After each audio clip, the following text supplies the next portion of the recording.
caleenta yare geedka ku taalla waa warshadda ugu weyn ee dunida ku dul taalla uguna qayliya buuq yar soo moogida caleentu inay tahay waxa noolaha dunida kor saaran oo dhan quudiya waxa noolaha kor saaran dunida oo dhan geedka iyo xoolaha iyo wax oo dhan caleen baa soo saarta waxay cunayaan caleentu geedkay soo saartaa wuxuu cunayo geedkana xoolo iyo wax nool oo dhan baa daaqa waxaan noolna way sii cunaan waxa laaliya waxa kownkan aynu saaranay saaran maanta dhulkaynu saaranay saaran warshada kaliya soo saarta waa caleenta yar iyana photosynthesis yar oo cadceedda inooga qabato ayay farsamado dhan ku samaysaa ilaahay subxaanahu wa tacaala ifkaasuu cirka ka keenay inta gamma rays iyo waxaa raysay violet caafimaadka waxyeelo oo dhan atmospheriga laynagaga celiyey spectrumka atmospheriska lightka soo dhaafaa intuu yahay waa inta nolosha ay u baahantahay 7 colorskan iyo inta yare ku xigxigta xataa badda markuu ku dhaco iftiinkaas maalan casaanku spectrumkan badda markay biyaha nalku ku dhaco casaanku 18 mitir buu ku dhammaadaa that means 20 mitir haddaad badda quusto nabar kugu dhaco dhiiggaaga arki maysid waayo wax casaan la yidhahdaba kama jiraan yalowgu markaad 100 mitir gaadhaa buu dhammaanayaa greenka iyo bluegu waxay dhammaadaan maxay 240 mitir waayo iyagu waa kuwa photosynthesiska sida si dhirta baddu ay u baxdo noolaha badda ku jira si uu geedkiisu u bixi karo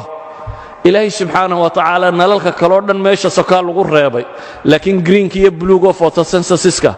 waxay ka kariyaan dhirtu cunnada ka sameeyaana ilaahay wuu sii daayey ilaahay ay ka gaadhaysa 240 mitir roobka cirka ka soo da'aya biyaha ilaahay wuxuu ka dhigay dissolvable wax kastaaba ku milmi karaan inta ugu badan mineralsku waxay ku milmaan waa biyaha roobku markuu soo da'o ee webiyadu dareeraan 5 bilyan oo tan oo chemical bay badda geliyaan oo nooluhu u baahan yahay hadduu dhulku abaarsado baddana waa abaarsanaysaa roobkaasi hadduu di'i waayo ilaahay muxuu yidhi wa fi samaa'i risqukum wamaa tuucaduun cirkaasay jirtaa baa ilaahay yidhi arsaaqdiinna iyo waxa laydin yabohay dhammaantiin roob hadduu di'i waayo kalluunkuna wuu dhammaanayaa badda waxa ku jiraana waa dhammaanayaan waayo mineralskay dhulka ka helayeen oo dhan heli maayaan bale oxygen ku filan heli maayaan waayo roobka badda hela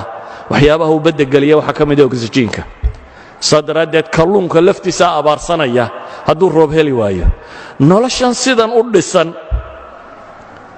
ee ilaahay subxaana wa tacaala saatan u sameeyey biyuhu khasaa'ista ay leeyihiin noolaha kaloo dhamme ma leh chemicalska kaloo dhamme ma leh walidaalik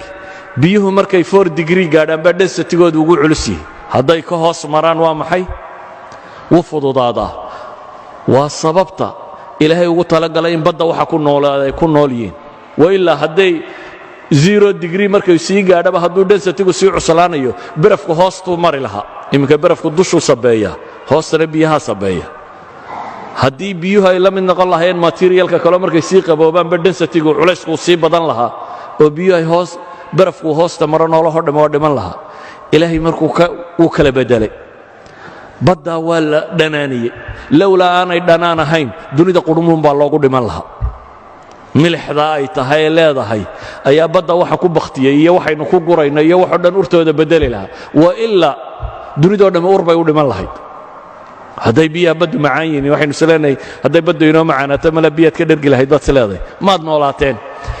yacni noloshan sida ilaahay u dhiga ay u taallo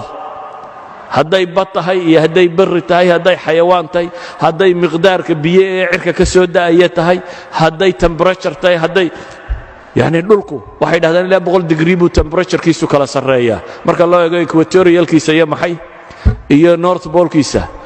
haddaanay sidaa ahaan lahayn bay leeyihin nolosha ma jirteen wax kastoo innaga aynu isleenay malaa sida kalea ku fiicnaan lahaa scientifically waxay leeyihin hadday sida kale ahaan lahayd noloshu ma jirteen taa macnaheedu ayuha alikhwa waxa weeyaan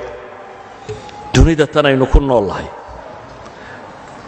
waa halkaa uu ninka saynisyahankay ka leeyahay waa tailor made for man buu yidhi waa bahal loo dawaariyey bini aadamka loo dawaariyey waa ilaa intanoo dhamm inay sudfa ku dhacdo koojanis ay ku dhacdo waa waxaan suurtagal ahayn waanaynu shalay soo tilmaamnay wax allaaliya waxay sheegayeena koojaaniskoo dhamm inaan waxba ka jirin